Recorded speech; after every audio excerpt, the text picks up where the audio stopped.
sens le pauvre, que j'ai une pensée à lui, Charles, et à toute sa famille aussi, à toutes les personnes, à tous les policiers, les 2 policiers qui étaient assassinés aussi. Une pensée pour Charles, c'est-à-dire? Je ne peux pas vous dire plus. Bon, alors, on va prendre un autre appel. Allô, bonsoir. Allô, bonsoir. Bonsoir. Ami du soir, bonsoir. Quel est votre prénom? Allô, allô. Oui. Tu m'entends? Ah, mais parfaitement, oui, très bien. Ah, d'accord, super. Bah, alors moi, je voulais réagir. Moi, c'est Sylvain. Alors, Sylvain, très bien, bienvenue. Tu nous appelles d'où? On va se tutoyer, c'est plus simple. Tu nous appelles d'où, Sylvain? Moi, je suis vers Le Havre. Le Havre, très bien. Bienvenue à toi, nous t'écoutons. Bah, merci. Moi, en fait, je voulais vous témoigner de mon addiction aux jeux vidéo. Parce que, en fait, je suis, depuis mon adolescence, je suis complètement plongé dans mes jeux vidéo, en fait. Et ça, justement, je voulais, entre guillemets, vous en faire la confidence. Oui. C'est que même si là, je suis en train de m'en sortir, il faut savoir que moi, je vous ai dit, je suis au Havre, donc je suis un joueur du Nord. Vous voyez, il y a le côté, on se tourne pour jouer, c'est-à-dire que je vais pas étaler forcément le fait que je joue. Par exemple, là, c'est pour ça que c'était pas facile, en fait, de vous appeler et de le dire, parce que, par exemple, mes parents, ils savent pas du tout à quel fréquence. Ils savent pas du tout que je joue autant que ça, quoi. Oui. Vraiment... Et comment tu fais pour justement jouer à leur insu sans qu'ils s'en rendent compte? Bah en fait, je leur fais croire que je fais des études par correspondance, vous voyez. Ah et oui. Du coup, et en fait, j'avais commencé à en faire parce que là, je suis DESCO, du coup, j'avais commencé à en faire au début de l'année, mais en fait, j'ai arrêté parce que mes jeux, ils me prenaient trop de temps, vous voyez. Tu as quel âge, Sylvain?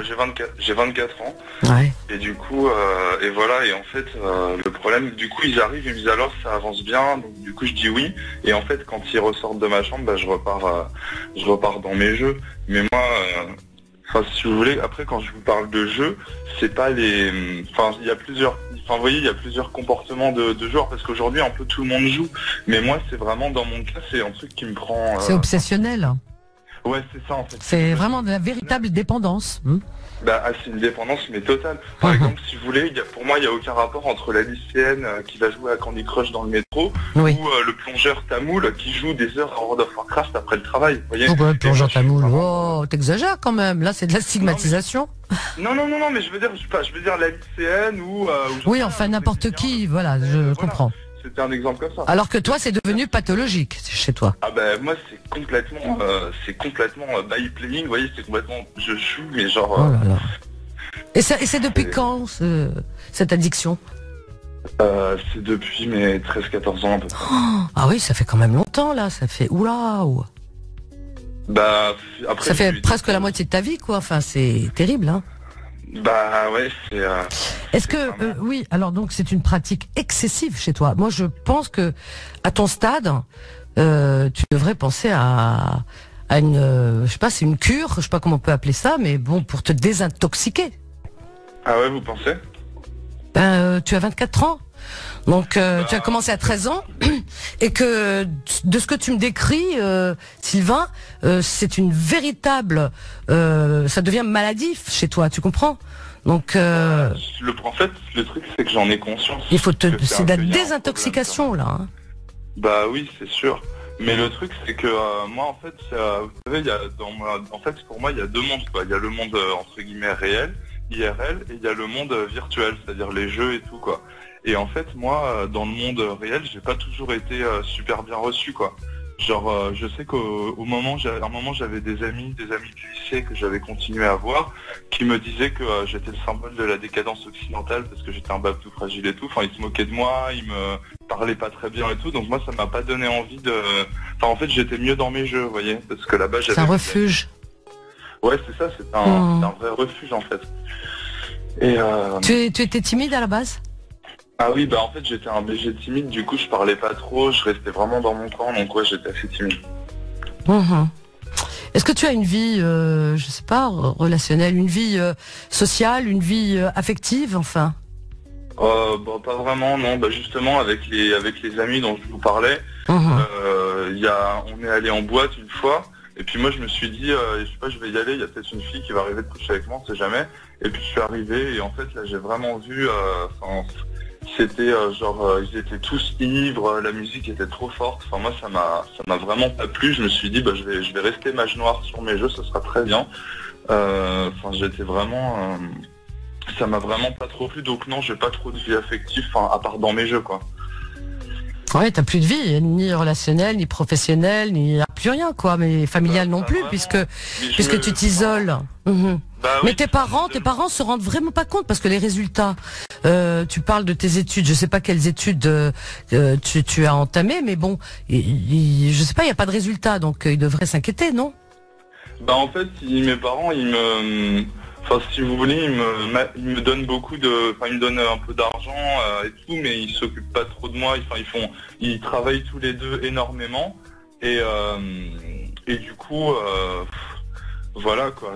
Ils m'ont laissé, maintenant moi je suis au RSA et voilà quoi. Mais ils s'occupent ils surveillent pas vraiment ce que je fais quoi. Je pense que c'est quand même un appel au secours là, hein, parce que si tu trouvais que c'était une activité entre guillemets normale, tu n'en parlerais pas ce soir.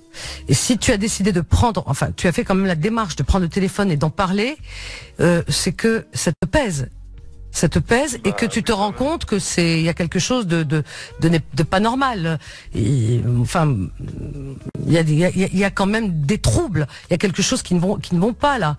Il y a je sais pas, une perte d'intérêt de tout ce qui t'entoure, de la vie, puisque tu parles d'un excès et c'est pour mieux te réfugier dans un autre. Quand tu me tiens ce discours tout à l'heure en me disant j'ai essayé de sortir avec mes amis en boîte, j'étais un peu ivre, il y avait de l'alcool, c'était pas mon truc, etc. C'était pas ton trip, je comprends. Et c'est tout à fait louable.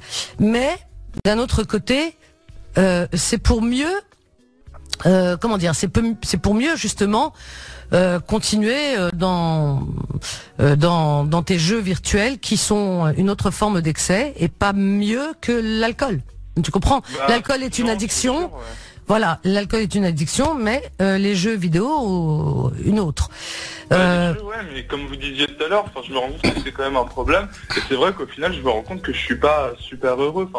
Si je me rends compte que c'est des trucs qui sont assez bêtes. Genre par exemple, mon pseudo c'était genre Help Routador, vous voyez, pour vous dire le niveau. Help. C'était Help Routador, mais j'en avais d'autres. Mais c'est qu'on va dans des donjons, on fait des trucs. Mais au final, je me rends compte que c'est idiot et que ça. C'est vrai. Mais c'est quoi? C'est des jeux violents. Je sais pas. Il y a des armes, il y a des choses comme ça. Enfin, il y a il y a des combattants, il y a des. Je sais pas. J'imagine un peu. Non, il y a de la violence.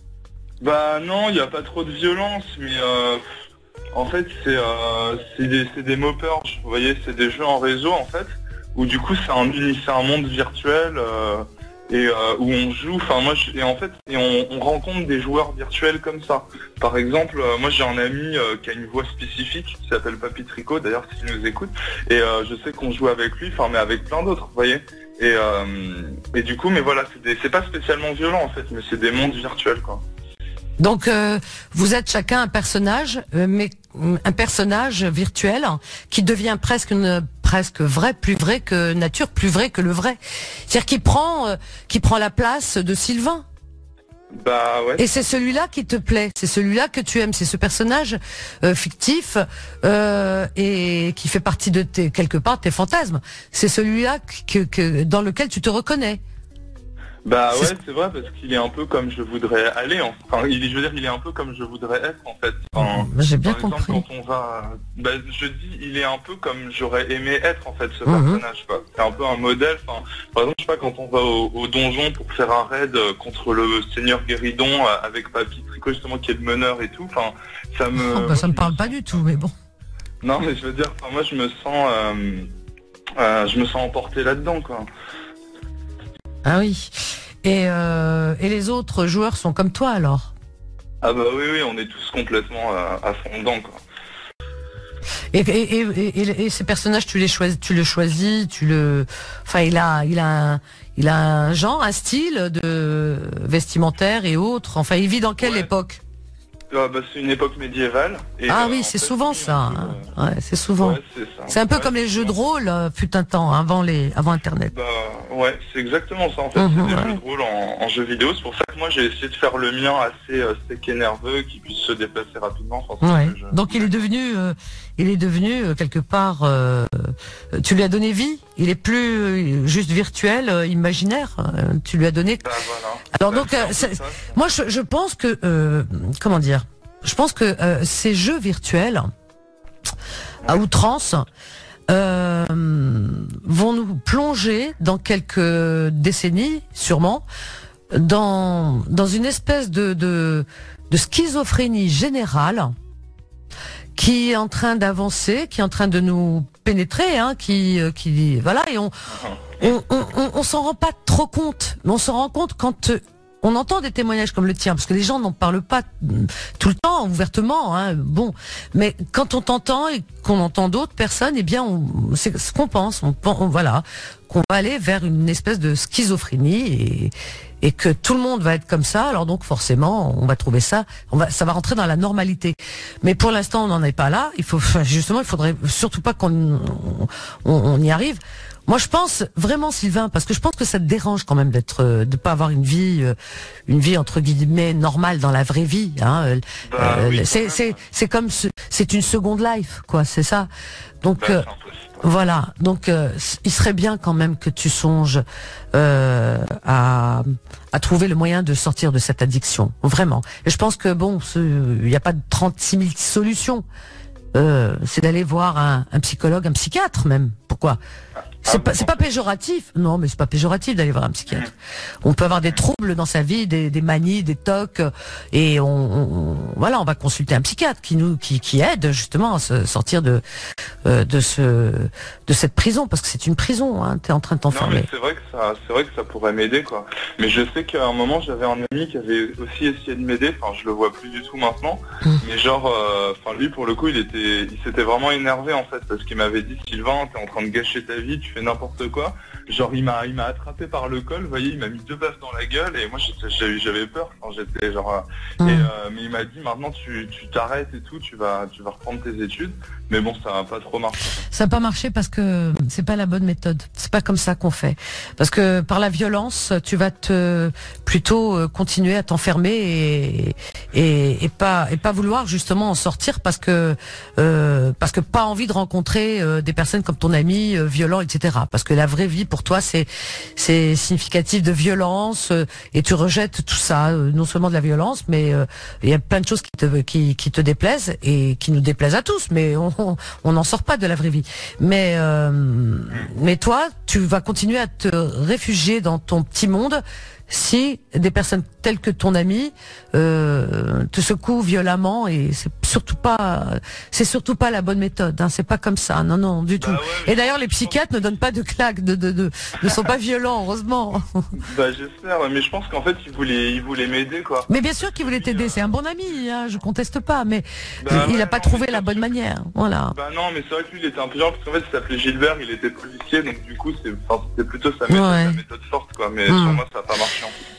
Et voilà, donc il serait bien que tu fasses une petite cure de partir quelque part où il n'y a pas d'ordinateur, dans le fin fond de notre belle France, où il y a de bons coins, où il y a à peine l'électricité, et puis on entend le son des cloches des vaches, on entend le matin le chant du coq, tu vois, la vraie vie avec le petit marché, et puis gambader dans la nature, dans la herbe, entre les coquelicots. Et il serait bien, moi je pense qu'il serait bien que tu t'éloignes et profite justement de cette période estivale pour partir à la campagne et loin de ça, parce que c'est comme ça, à partir du moment où il n'y a pas la matière, tu vois, il n'y a pas la matière de ton addiction, et tu ne vas pas puiser dans les champs pour vivre ta seconde life.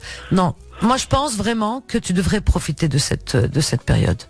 Mais partir vraiment, et même si ça va te démanger et que tu vas en souffrir pendant 48 heures, mais il y aura des animaux, il y aura des choses plus intéressantes, et et peut-être que ça va t'aider. Je pense qu'il faut t'éloigner, vraiment t'éloigner, mais de toute vie moderne. Voilà. Ouais, ce serait un peu genre bien ma grotte où je me refocus sur moi-même. Mais oui, oui, oui, au sommet d'une montagne, dans la campagne. Il y a de tellement belles régions en France. Vraiment. Moi, j'en ai vu des petits villages. Oh, j'en suis tombée, mais vraiment complètement. Mais où il n'y a pas justement toute cette modernité. Moi, je l'ai vécu dans un refuge, dans la montagne, où il n'y avait pas Internet, il y avait à peine l'électricité, et on entendait le matin l'eau du torrent, et c'est là où on va chercher l'eau pour faire sa toilette. Mais c'est magnifique, mais c'est ça que tu devrais vivre comme expérience. C'est vrai que ça donne envie. Enfin, moi, je me dirais. Je suis heureuse de t'avoir donné envie, de t'avoir ramené un peu à la vie. Ouais, non, mais si. Ouais, si j'avais le temps, je te prendrais par la main et je t'y emmènerais. Tiens. Essaye d'y songer, Sylvain. Vraiment. Parce que je sens que t'as envie quand même de t'en sortir, vraiment. Bah oui, parce que là j'en ai marre, quoi. Ouais, mais va voir déjà un médecin, un psychiatre, vraiment. Hein. Il donne pas forcément des médicaments. Faut arrêter avec tous ces clichés. Non, comme pour des personnes comme toi, c'est autre chose à mon avis. Et puis pense à ce petit séjour qui coûte pas bien cher. Tu prends ton sac à dos, tu fais de la randonnée, tu dors dans les gîtes. Ça coûte 3 fois rien, mais vraiment rien. Et t'entends les vaches, etc. Et la vie, quoi, la vraie. Elle est tellement belle. T'es en train de passer à côté. Ok, Sylvain. C'est vrai, ouais. Je vais essayer de faire ça, de pas être trop dit, d'aller l'idée de tout peut-être à la campagne, ou genre me prendre une semaine vraiment comme ça. Mais oui, prends-toi une semaine, la campagne, randonnée. Tu as des grosses chaussures et tout ce qui va avec pour les randonnées, et tu avances. Ok? Et respire bien fort. Et je compte sur toi pour venir me donner des nouvelles. Ok? Bah, ça marche. Je te donne pas mon adresse mail parce que j'ai pas envie que tu retournes sur Internet, quoi. Ah bah non, ce serait une tentation. Hein. Voilà, non, je veux pas. Ne tentons pas le diable. Par courrier. Je vais l'écrire par courrier. Ah bah oui, tiens, je vais te donner mon adresse. Hein, ok? Alors donc reste à l'écoute, je vais la donner, le temps de la retrouver, parce que tu sais, moi je me perds avec les chiffres. Je t'embrasse. Excellente soirée. Moi aussi. Et est-ce que j'ai quelque chose qui m'est revenu en fait, que je pense qu'il pourrait m'aider. C'est une petite blague en fait. Est-ce que vous savez comment Laurent Ruquier retire sa capote? Oh, tu vas pas nous dire des bêtises là. Bah c'est en pétant. N'importe quoi. Tu lui en veux à ce point? Il est bien ce garçon pourtant, il nous fait rire. Ah oui, super, moi je l'adore. J'aimais bien aussi c'est dommage qu'on l'aura pas à la rentrée. Comment il s'appelle? Émeric Caron. Ça, je suis bien triste. Mais quelles sont vos sources pour qu'il soit pas là à la rentrée? Il l'a dit ouvertement, il a fait ses adieux à l'émission, on n'est pas couché, et il avait les larmes aux yeux et tout le monde lui a rendu hommage. Voilà, dernier samedi. Voilà, donc je suis bien triste, en plus il aime les animaux comme moi. Voilà. Et puis il a un esprit ouvert comme j'aime. Je t'embrasse, Sylvain. Bah moi aussi. Ça prouve